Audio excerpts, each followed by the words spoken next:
Welcome to the Right Academy. I'm Matthew Miller. Today we're talking about setting. Now, watch a play, you watch a movie, these people go to a lot of expense and trouble to build the set, right? Whether they're shooting a film outside in a natural setting or whether it's a built set inside, it's very important. A lot of detail goes into it.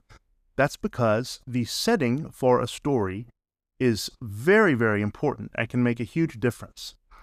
Setting, basically, in a novel is just the place and the time that it happens, right? The time can be a time in history, modern age, Victorian era, ancient Egypt, or time meaning like noon. It just depends on how you set it up. Now, the setting, a few things to remember about the setting. It should be a character in a novel as much as the characters are. What I mean by this is the setting needs to have almost like its own personality. It needs to be a part of the novel. It's not just something you arbitrarily decide, okay, I'm going to have this story take place in a warehouse for no reason, just because I need something back there. You want it to have something to do with the novel. Example, The Haunting of Hill House, if you're familiar with that book and film. The house itself is alive, it's active. I think of Poltergeist, also the movie, right? The house is a big part of it because it is a part of that film. It's like its own character, its own personality. Think about Harry Potter, Hogwarts. Can you imagine Harry Potter without Hogwarts? Can you imagine it taking place just like, in some guy's bedroom, the whole, it wouldn't be the same story. Next, the setting sets the tone and the feel for your story.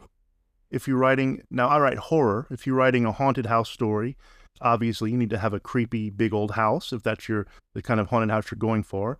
If you're writing a futuristic film or novel, it needs to be in a futuristic setting with technology and things like that.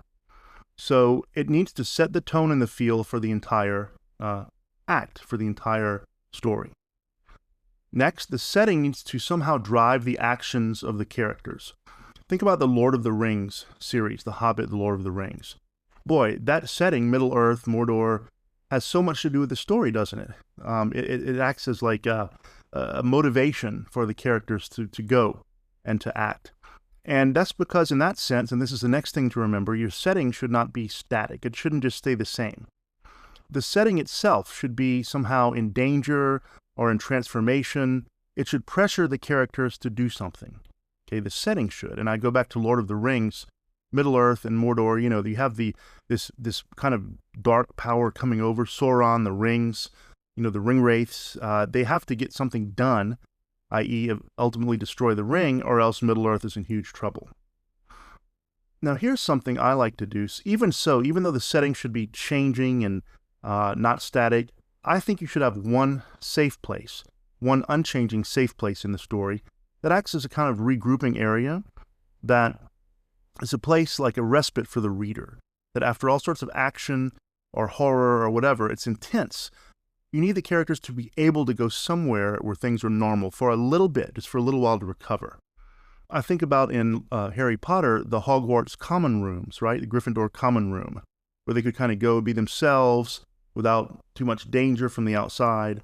In my books, in the Gravedigger series, one of the characters, Lamia, has a mansion. And when they all go to the mansion, that's where they live and hang out.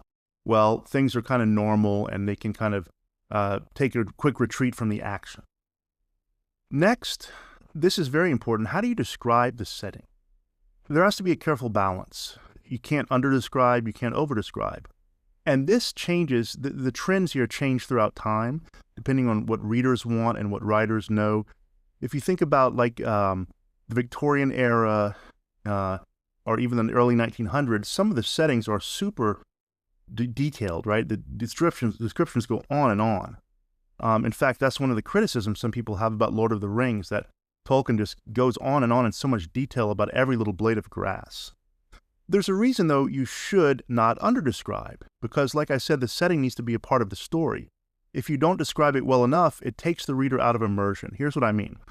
You should involve the senses, first of all. What does the setting look like, sound like, smell like, feel like? Have the reader interact as if they were there. If they're walking through a field, describe the flowers, the scent of the flowers. Describe the grass, the breeze, the sunlight, the birds in the trees. This is going to bring the reader into the story, immerse them in the story so they feel like they're there. And that's what readers want, isn't it? You want to make them feel like they're really there. Now, how do you balance this? Well, you want to describe all the details, first of all, that matter to the plot, or that could matter to the characters, or that set the tone, the feeling, the immersion. But you don't want to over-describe it, because that can be boring and tedious and take the reader out of immersion. So if you notice that you're describing parts of the setting that aren't really related to the story, you're going into the details of the woodwork or whatever, and it's not really a purpose for it, be careful with that. Now, in modern readership, in modern literature, readers like less description of settings. Doesn't mean you can't do it, you certainly can, but make sure it has a purpose. Finally, settings should be unique, not a common setting. And here's what I mean. You don't have to create a new world that's never existed before. It can be in a common place, like a house, a school, whatever. But there should be something in it that is unique to the story. If you write horror or fantasy or things like that, sure, you can create settings that are not common, but even if you want to write in a common setting, something about it needs to be different. One book that came to mind is Catcher in the Rye, that takes place in a school, a city, and a house, right? An apartment. But the setting itself is made to feel isolating and distant and uncanny and sad. And so, it's bleak. And so there's an example of a common enough setting, a city, that Salinger was able to give something unique to, a unique twist. So keep those things in mind about setting. Setting is just as important as any other element of your story. And if you neglect it, the main point is that the readers are not going to be immersed, and that's what you want them to do. If you like the video, please like and subscribe. Thank you for watching. Matthew Miller with the Write Right Academy.